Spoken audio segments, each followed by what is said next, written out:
All right, welcome in. I'm the Kodiak Broncos Podcast, and today I'm here to talk about Kareem Jackson potentially joining the Broncos training staff. But before I get into it, I just want to say a couple things. First of all, leave a like if you enjoy, subscribe if you're not already.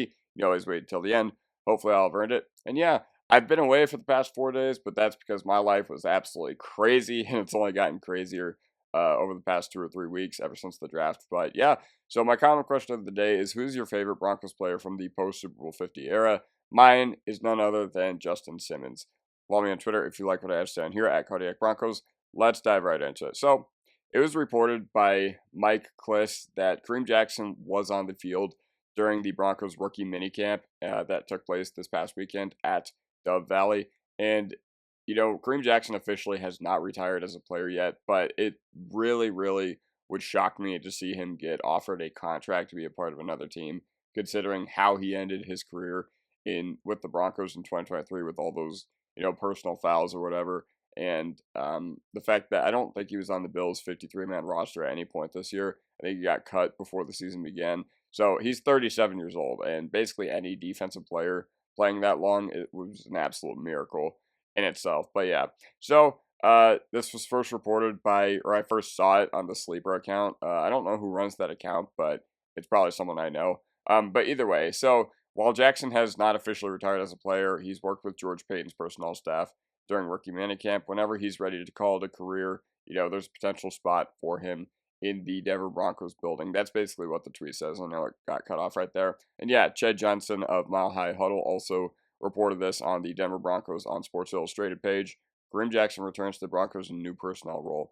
And this is kind of surprising to me. Like, now I'm here to give my analysis on this. Kareem Jackson, it's weird to think that he's back in the building, considering the number one head honcho in the building is Shawn Peyton. Like, this is largely Shawn Peyton's project, building the team over the past 2 years or 2 or 3 years. And Kareem Jackson was not shy at all. There, his grievances about Shawn Peyton once he got cut in mid 2023. I remember after Ryan Clark said something about how Russell Wilson was acting like a thug because, he benched Russell Wilson and, the entire NFL world went on that tirade about big mean Shawn Payton for the second time that year. The first was obviously when he talked about Hackett. But Kareem Jackson had basically said that, yeah, Ryan Clark was, he preached, he spoke facts or whatever. And, a lot of the dudes that are not with the team anymore did not have a bunch of buy-in to what Shawn Payton wanted to do. So, I mean, I'm not surprised to see that Jackson was on the outs, especially after what had happened in 2023. Shawn Payton does not like undisciplined play. Like, he does not like dudes who get penalties. He doesn't like dudes who turn the football over. He hates running backs who fumble. And Kareem Jackson kept hurting the team that year. Like, there were so many drives extended by Kareem Jackson 15-yard penalties that just didn't need to be. And to be completely honest, I could see why both dudes don't like each other. But I don't think Kareem Jackson had the right attitude. When he was on the outs in 2023, I really don't think he had the right attitude at all, because he met with Roger Goodell. I had to look back at a lot of, what happened that year. And, even though Kareem Jackson was a captain for us for 4-ish years, I want to say, I still think that, even though he was a fan favorite, he was a locker room presence, he was a good locker room presence and all that, I still don't think he really had a good end to his tenure with the Broncos. And the reason I say that was because he went to the press, he went to the media after he got suspended, got fined every week, and he was just like, I don't know what I'm supposed to do. And he said that Roger Goodell told him personally in New York in his office that it's Kareem Jackson's responsibility to protect offensive players. And Kareem Jackson was like, I'm not going to change the way I play. So if the way you play leads to you getting suspended every single week, when you're not sitting out, when you're on the field and not sitting out a game because you are already suspended, then the writing's kind of on the wall right there.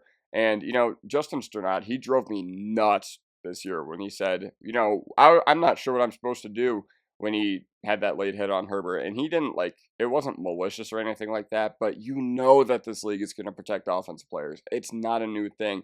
Either way, I'm just kind of ranting about it at the end of his time here, but I really never saw these dudes getting along after, even after all their combined experience. Kareem Jackson, obviously 15 years in the NFL, Shawn Payton, I want to say 25, 27 years of NFL coaching experience. But yeah, and also one part of this that I haven't even mentioned yet is Kareem Jackson. He had earned $80 million throughout his career. playing contract estimated. So unless he really wants it, he doesn't need a post-playing job. He already had his rookie contract, and he was a first-round pick. He already got an extension with his original team, Houston. He got a free agent contract after that as well, and he kept signing a bunch of one-year deals to be with the Broncos. So obviously, that 80 million number is not really 80 million. Obviously, there's taxes, agent fees, union dues, everything like that. But that's a good chunk of change, and yeah, unless he really, really wants it, he doesn't need a post-playing job for real. But I also shouldn't be that surprised. Here's why. So Shawn Peyton, he keeps tabs on a laundry list of former players to integrate them as executives and coaches, and one that's meant as much as Kareem Jackson has to the Broncos over the past few years. I could see him putting aside his differences. And I think Shawn Peyton is a big enough dude, say whatever you want about a big ego, which I'm not going to disagree with at all. But Shawn Payton's a big enough dude to realize that, all right, hey, even though when I was coaching this player, he didn't respond well to what I was saying, even though he didn't really mesh with what I wanted to do going forward for this team, I could see Shawn Payton being a big enough dude to be like, all right, whatever. He can contribute. He can very easily, be an asset to this building in a variety of roles. And he seems to be one of those guys who ends his career in Denver, yet still hangs around the team, whether it be in the front office department, whether it be on the coaching staff like Todd Davis. It makes sense. And he has 15 NFL years under his belt, and it could be a plethora of knowledge in many areas for different roles. For minicamp specifically, I could see Kareem Jackson being, a guidance to these young guys, which was reportedly his role. But I could also see him reporting back to the coaching staff like, hey, this UDFA training camp invite you brought in from whatever school, Sacramento, Northeast, West, South University. He doesn't have what it takes to make it in the NFL. On the contrary, he could be like, yeah, that dude you brought in from Northwest Southeast University of Florida has what it takes to make it in the NFL. And I could also see him being a valuable asset as a scout, either as DBs or, talking about wide receivers. If he decides to join the team before the 2026 draft, I could see Kareem Jackson being like, yeah, this wide receiver has traits that would scare me as a defensive back. Todd Davis has joined the Broncos staff. There's a bunch of dudes like Chris Banjo. There's a bunch of, just Zach Streif, a bunch of guys. And it kind of goes back to my first point that Shawn Payton, you already know, like if, let's say somebody on the Broncos coaching staff were to step down right now, Shawn Payton probably has 4 or 5 former players in waiting for to take that role that would be replaced. So yeah, and you never know how a guy whose career is all but done wants to stay busy. Most of the dudes who retire in the NFL, I mean, they get into media, they, raise families or whatever, especially if they've had a really long career. So, yeah. And, a lot of dudes, they just want to stay busy. And me, I'm one of those guys that I really, really like working. And, these guys, it's all they've known. These players work a lot. They have a lot on their plate as far as, their weekly preparation for a game. They have a lot of work to do as far as recovery. They have a lot of work to do as far as film. So, yeah. They have a lot of work to do as far as meetings. Like, what we don't see in the NFL is largely akin to what the average person goes through. These dudes are sitting in traffic late to a meeting. That's the part of the NFL that we don't see.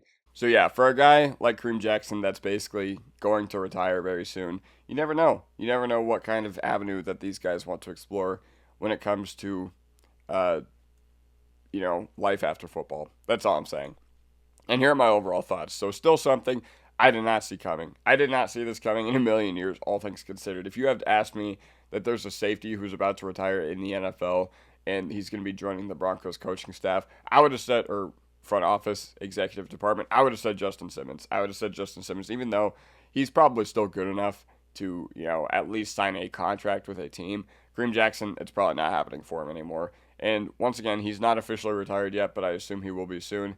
And it's kind of exciting to see former players, especially a captain from the dark era, still embrace the orange and blue. I know that a lot of dudes, once they move on, Brian Dawkins, Peyton Manning, all those sorts of guys. Now, granted, Kareem Jackson didn't have the effect on the Denver Broncos as those guys did, even though he was with the team for as long as Manning, and I want to say, and, longer than Dawkins, obviously. But, Kareem Jackson, he was the locker room leader. He was a fan favorite. So, I'm excited to see him in the building as well. So that basically does it for me. Let me know what you guys think in the comment section down below, and I'll see you guys next time. Peace.